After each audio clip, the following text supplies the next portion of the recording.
Wentz is the highest graded passer by Pro Football Focus. I don't care about Pro Football Focus. These experts and their stats. I mean, when you give me the QBR and the passer rate, I'm gonna get you because those are stats. But these people in their rankings and these -5s, I've had no. I'm not trusting them. Well, I can see if you're talking about consistency and efficiency, he's been that. To make a list, I would like AJT to give me a list of his best players. That's a list I would trust. But these Pro Focus people, they ain't gonna kick rocks. I don't care about that. I mean, it just depends on positions too. Like, I mean, Pro Football Focus does a different perspective. Like, they're not grading stats; they're grading what they actually see. So, if Aaron Rodgers throws a great pass but it's dropped, completion percentage is going to count that against A-Rod. But Pro Football Focus may give it a 2. I think they give 0 for just a regular play, 1 for a good play, 2 for a great play. So I think if it's a great throw but it's a drop, they would give A-Rod a 2. So again, it's just a different perspective. We should come up with our own formula, sports politicking formula. I got plenty of perspectives. Yeah. Strip sacks give you 20. I don't care what nobody say. Strip sack is huge. I don't know. What are you getting 2 for? They get 20 of those. -5. Get him on -5.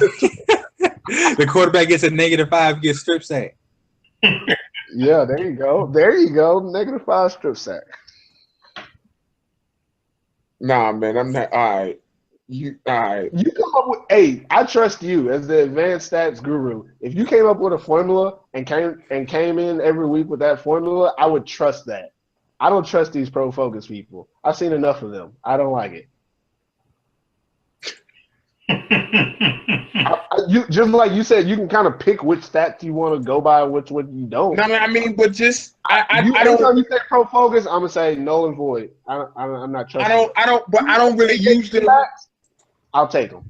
I don't really use them. I don't use them for quarterbacks. Like I use them for offensive line and defensive line and stuff like that. Anything else for me, I can generally see what's good and what isn't. The only thing I would say is offensive line. That's hard to judge, but defensive line is you can judge that.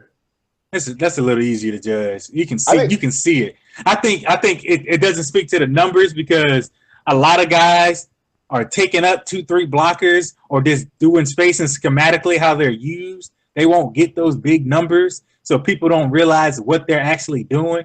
But people who know football can look and tell, like, okay, this guy is doing more than what meets the eye. It's like if you have a defensive tackle who in a game only has 4 tackles and 1.5 sacks, that's statistically a great game for him, right? Yep. But then you look at somebody like Von Miller who has 7 tackles and 4 sacks, and you're like, does that make him better than a defensive tackle? I don't know. But 2 different positions. But I mean, yeah, it's just different roles on the team. Because if a defensive tackle gets 16 sacks, that's a great number. That's John Randall. Yeah, that's John Randall. That's rare. Yeah, that's so out there. it just depends, man. Like a lot of the defensive tackles today are penetrating upfield guys, but not every tackle is doing that. Some plug space, some take on double teams, so then the linebackers can make the plays. It just depends. If you watch enough of a team, you'll see what the general game plan for a specific player is. If I'm looking at defensive tackle, am I looking at them hurries and QB hits, or does that kind of help me decide what I'm thinking about those guys? I remember me and AJT used to go back and forth about Ndamukong Suh because he kept saying he was overrated, and I'm saying, nah, man, look what he's doing. He's freeing everything up for everybody else on that team, on that defensive line.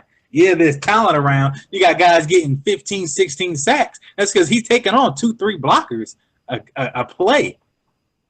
But they also asked him to rush the passer too. So, but he wasn't really getting home as a passer. Now, he was still getting pressure, But I didn't say he wasn't good. I just said he was overrated. But this was 4 years ago. Yeah, that's what I said back. I said back then. I ain't mean now.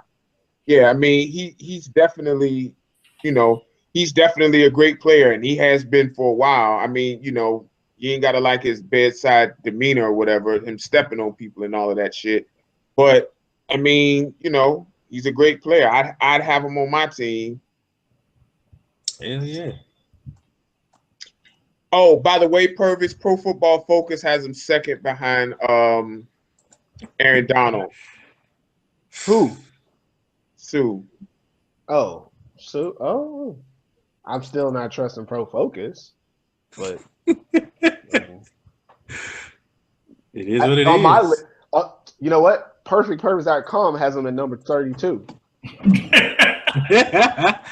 he got that negative. He got that negative rating, man. Yeah, that negative. I gave him a -5 last week. I'm just playing with you, man. I like the advanced stats and stuff, and kind of like what you said, AJT.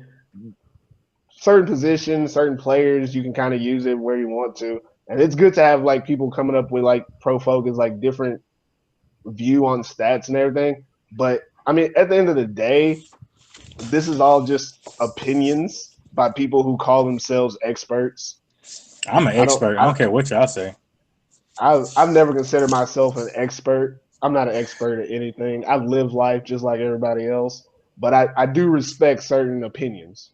I can say that much.